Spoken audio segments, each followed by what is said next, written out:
I am in search of not one, but 4 1000 horsepower V12 engines, and believe it or not, they're up there. This is Ben Aig. Standing at over 3,300 feet, it is classified amongst the highest mountains in the UK, the Scottish Munros, and my 12-piston treasure is unbelievably sitting in one of its many gullies and crevices.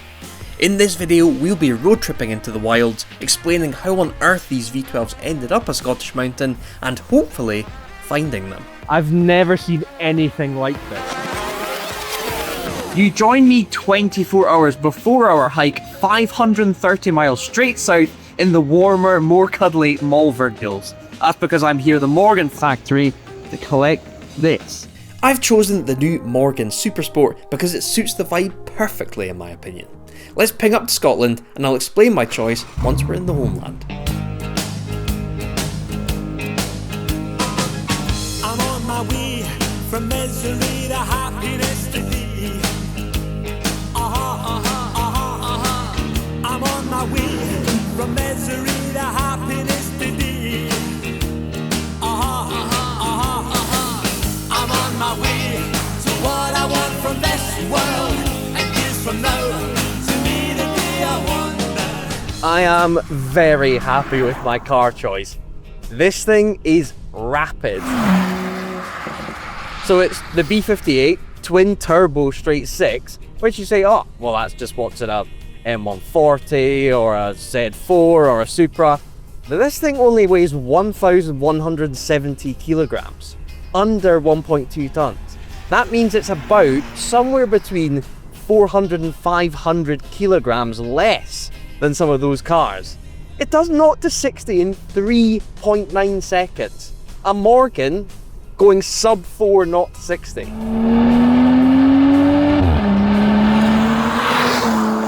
They've done a fantastic job of this thing. In the engineering department then, they've catapulted themselves into the 2020s. In terms of styling, it's still very classical Morgan, but they've essentially singered it. You look at all the little details on it, like the way they've done the lights, the upper grille, the design of the rear. It is very Singer 911, and that is a compliment. That's a very, very good thing. Another thing that transforms the way this car looks is the wheels. On this, they're very Jaguar Sport TWR, with that nice big plate with the little spokes coming off it. Versus the sort of classic Morgan wire wheels, it thoroughly modernizes the look of this car. This is no old man's Morgan anymore. Mr. Toad now has a Yankees hat, is wearing Air Force Ones, and he's decided he actually quite likes Harry Styles music. I've picked a Morgan for this trip because the very specific engine that we're in search of makes this car choice simply feel right. We are after a Rolls-Royce Merlin engine. Well, 4 of them actually. They were in service from the 1930s through to the 1950s. So although the Supersport has catapulted Morgan into the 2020s, it feels like the right car to take on this specific trip. This content trip is the first time I've been to Scotland with my own channel, so it feels so good to be up here with not just one Supersport, but 2. The XJ is the crew car for the trip. Tombo, how's that 510 horsepower feeling? It's freaking awesome, I love it. Good, good. Well, the one thing that needs upgraded, now that my daily has a 5-litre engine, is my jump starter. I've only ever owned cars with up to 2.5 litres of displacement, so my tiddly old jump starter of yesteryear simply doesn't cut it anymore. This beastie here is a permanent accessory in the boot of the XJ from the sponsor of today's video, Ring Automotive. Ring is an award-winning manufacturer and supplier of automotive aftermarket products, and they're innovating in the areas of vehicle lighting, car maintenance, car accessories, and workshop tools.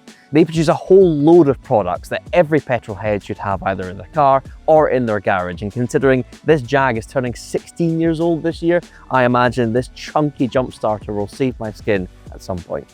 This is Ring's Ultra Boost 2000 amp jump starter, which is rated to cover petrol engines up to 8 litres and diesel engines up to 4 litres. all from something the size of a flip-flop. On top of jump-starting engines on the bigger end of the spectrum, there's a boost function to start completely depleted batteries. It has safety systems in place that will warn you if you've messed up your reds and blacks, and it can also double as a super powerful rapid charging pack for phones and laptops, which is especially handy when you're in an area of the country as wild as this. If you feel like your jump starter could do with an upgrade, click the link in the description below where you will be whipped off to Ring's Amazon shop, where there will be a 10% discount on their jump starters for a limited time. A big thank you to Ring for supporting the channel and allowing trips like this to happen. Let's go find some long lost V12s. I'm not gonna lie, I was quite specific with Morgan. I asked, just to suit the Highlands, whether I could have a green one, and my God did they come through. It is stunning. And ever since I saw the press pictures come out, I've always wanted to drive one of these with the proper hardtop. That makes it much more GT than previous Morgans. So really, out of every car Morgan has ever made, if you're gonna do a 1,000-mile round trip up to the Highlands and back, the Super Sport is the one.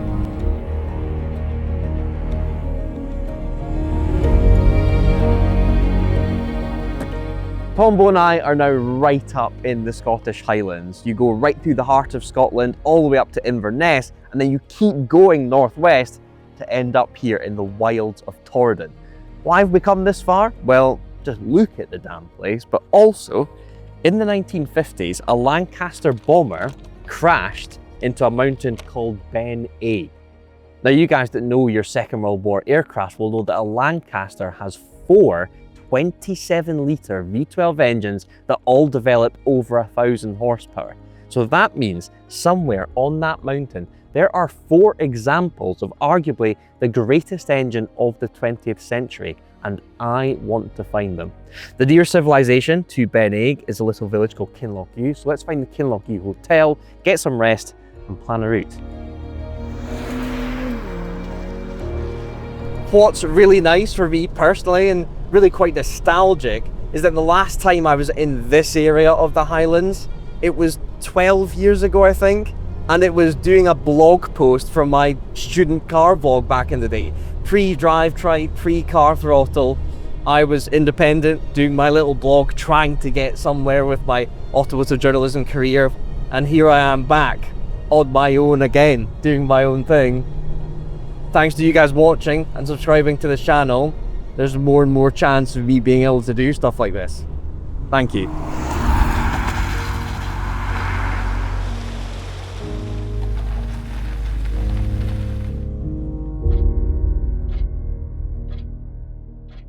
This map shows Ben Aig, and my research tells me that the wreckage is within this quarry here. I'm not going to try and pronounce that one. So, plan tomorrow, I think, is to drive down this road here, which is the A896, park somewhere along it, and then we'll hike up this stream here, all the way round the mountain, and then up into that quarry. We should hopefully find some V12s. So, let's get some hearty food down ourselves, an iron brew, get to bed, see you in the morning.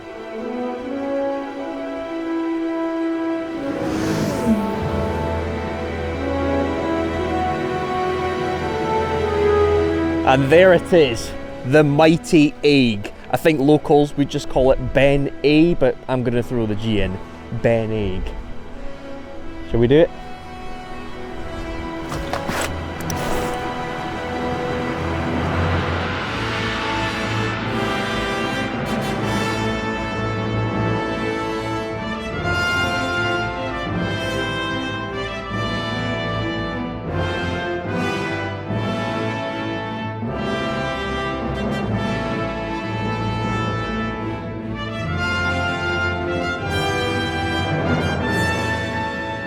We're stopping for a quick snack break, and although my channel isn't exactly suited to fit checks, I've had a few questions about this jacket before in previous videos, so let's talk about it. There's a reason I'm wearing it today.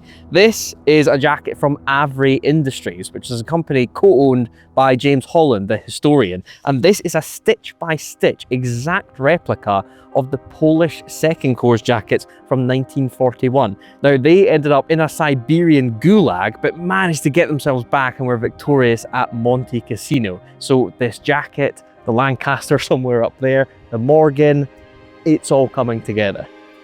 Chaff cake? Yes, please.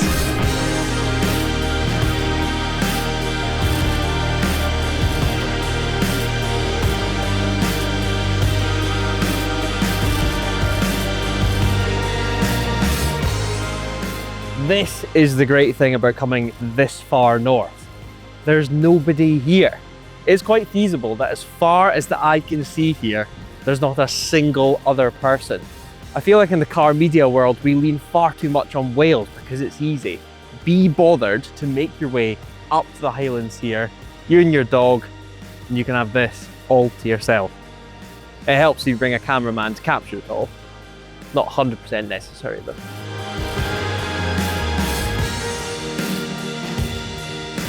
Before we get there, I think it's worth noting that what we're walking to today is a genuine crash site that's been largely untouched for 75 years.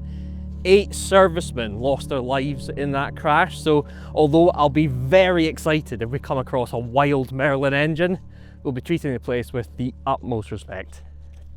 What happened here? Why is there a Lancaster bomber all the way up here?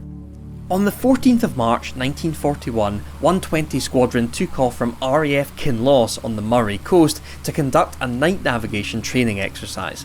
6.5 hours after leaving Kinloss, they reported that they were around 60 miles north of Cape Wrath, right up the top left of Scotland. After that report, there was no further radio contact. The next report of any kind was a Torridon local seeing a flash of red up on the hillside.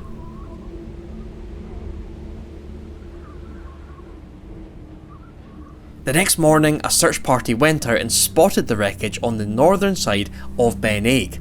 Sadly, the snow was too bad and the rescue team's equipment wasn't up to scratch to perform a proper recovery, so it wasn't until the end of March that they managed to reach the wreckage and recover the bodies of the crew. The recovery of the last missing airman was not carried out until August 1951, when enough snow had melted to uncover his body. This wasn't a one-off. This Lancaster is among many aircraft that impacted mountains in the UK during the 40s and 50s, with bad weather often being the cause of pilots losing their bearings and misjudging the terrain. It was a tragedy, but there was a positive to come from it. The amount of difficulty encountered in the rescue mission directly led to changes in the kit and training of the Mountain Rescue Service forevermore, almost certainly saving many lives from the 50s onwards. After following our decided route, we finally traversed the far curve of the mountain and climbed into the quarry, where it wasn't long before aircraft parts started popping up at the other side of the Lochan. We have our first piece of Avro Lancaster. It's not a Merlin, but my mechanical senses tell me that this is one of its fuel tanks.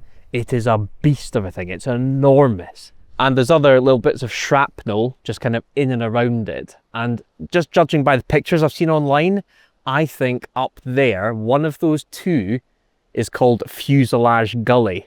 So the majority of the Lancaster is right up there. That is ropes and crampons territory, even in April. Pretty sketchy. But the rest of the wreckage has fallen down the quarry and should be over there. So hopefully one of the V12 engines, hopefully 4 of them, are over there somewhere.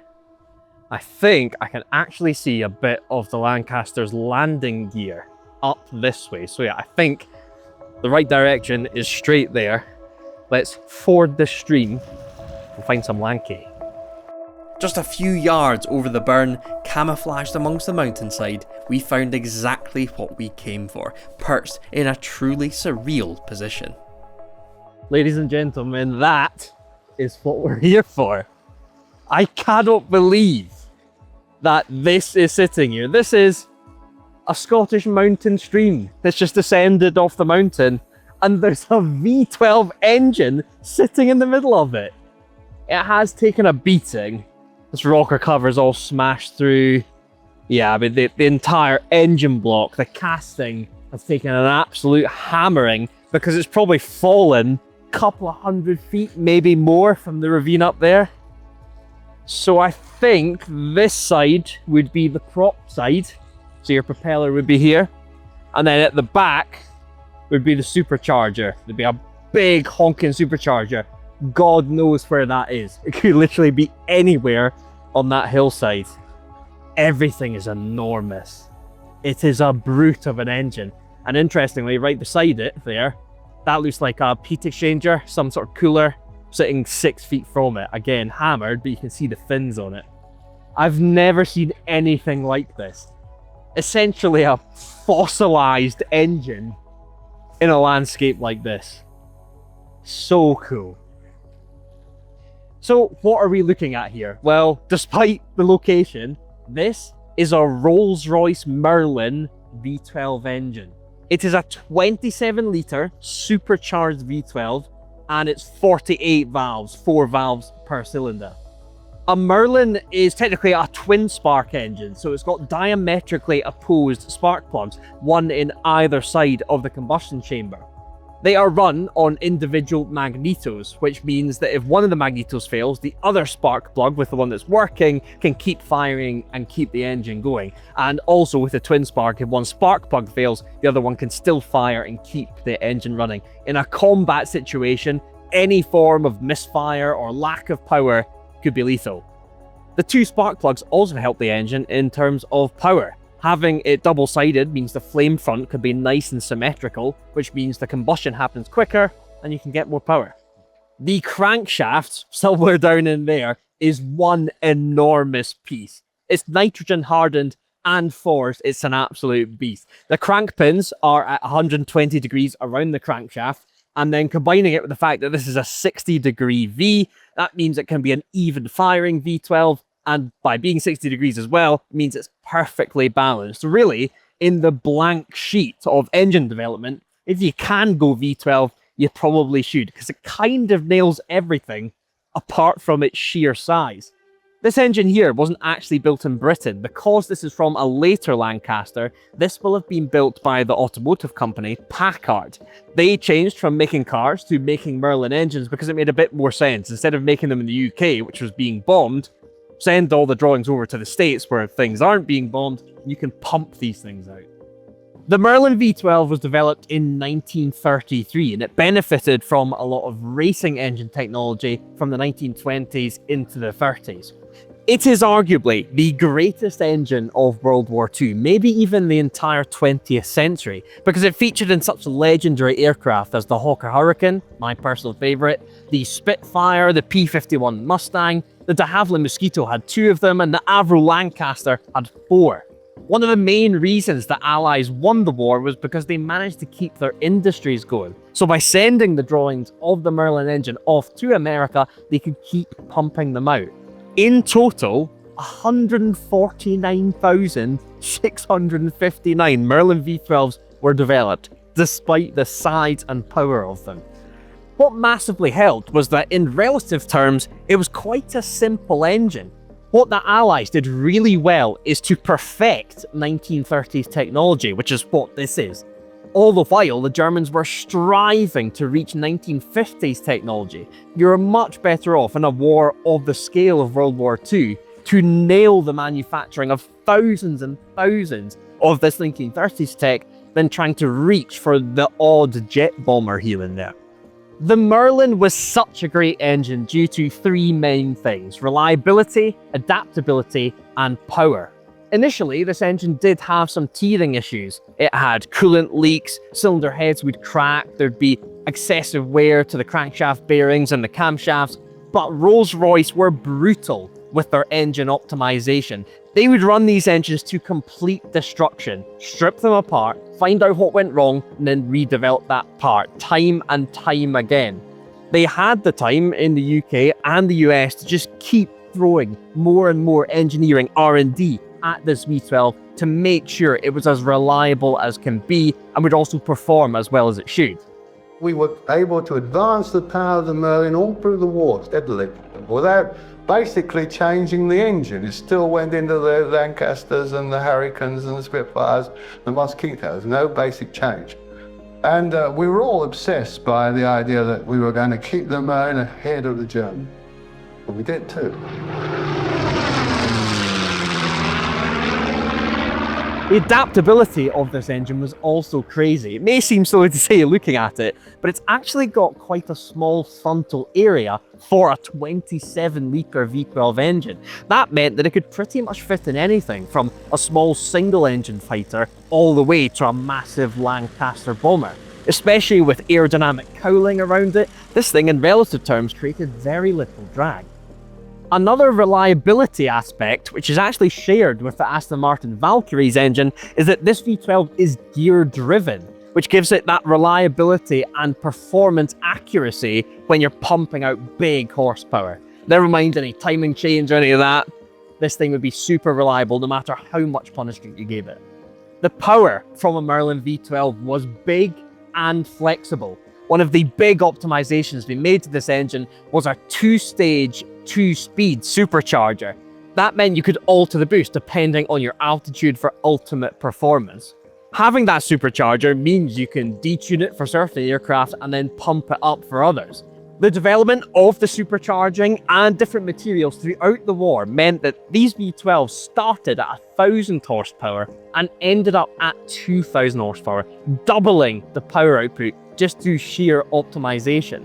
Now, let us relate that to the Lancaster. It's got 4 of these, and these being later Merlins for the bomber, these would have been around 1,300 to 1,400 horsepower. So doing some quick maths, you're talking north of 5,000 horsepower in a Lancaster, with more than a Veyron Supersport per engine.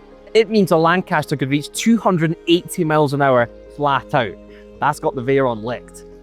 Another huge advantage for this engine was that the Allies had full access to proper high-octane fuel, 100 octane and sometimes even 150 octane. That allowed the engineers to increase the compression ratio and massively up the boost of the supercharger without having to worry about pre-detonation, smashing pistons and conrods like the GR Yaris engine. Okay, this has been our first V12. I feel honoured to be sitting beside it. Let's have a further look up the mountain and see if we can find any of the other 3. Remember that piece of landing gear I pointed out earlier? It's a bit bigger once we're up here. My God, look at the size of the tyre on this thing. It's come off the rim. We'll forgive it for that, considering the tumble it's taken. It's absolutely enormous. I've never been up close to an actual Lancaster, so I can't quite gauge the scale of them. But considering this is just the landing gear, it must be a colossal aircraft. What's been fascinating about the wreckage here is you can immediately tell what's aluminium and what's steel just by how it has fared over the years. Remember, this has sat here for 75 years, and yet the aluminium looks absolutely brand new. This crash could have happened a year ago, and I would believe you based off of the aluminium. The steel then gives it away. That's heavily corroded. But all of this stuff has gone through 75 full-on Scottish Highland winters, and you know what? It's fared pretty damn well. Maybe shows how well built these World War II aircraft were. They were pumping them out, but there was some serious care and engineering still put into them. Tombo, I've just spotted over your shoulder. I think we've got engine number 2. It is! Okay. We've now found 2,600 horsepower of the full 5,000 plus. It's fully inverted. It's almost like it's given us both angles of the Merlin today. It's upside down. Look at the crankshaft. It sheared 2 or 3 of its cylinders. And the crankshaft, look at the size of it. What does that weigh alone? It's this length. It's huge, and it's been bent to hell. Imagine the force that's had to go through that to bend it like that. Okay, so we're missing 1. Okay, we're only missing 2 cylinders, I think, from this engine. Again, imagine the force just to crack 2 cylinders off of a 27-litre V12. It's full of water. It's all rusted to hell. It is absolutely fascinating. There's a couple of bits of exhaust manifold there. We didn't have that on the other engine.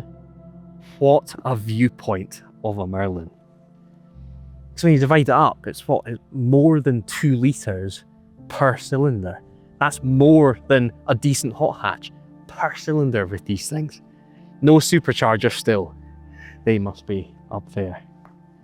I must admit, having done my research on this place, I have a feeling that the other two Merlins are up in Fuselage Gully, which I reckon is that one up there.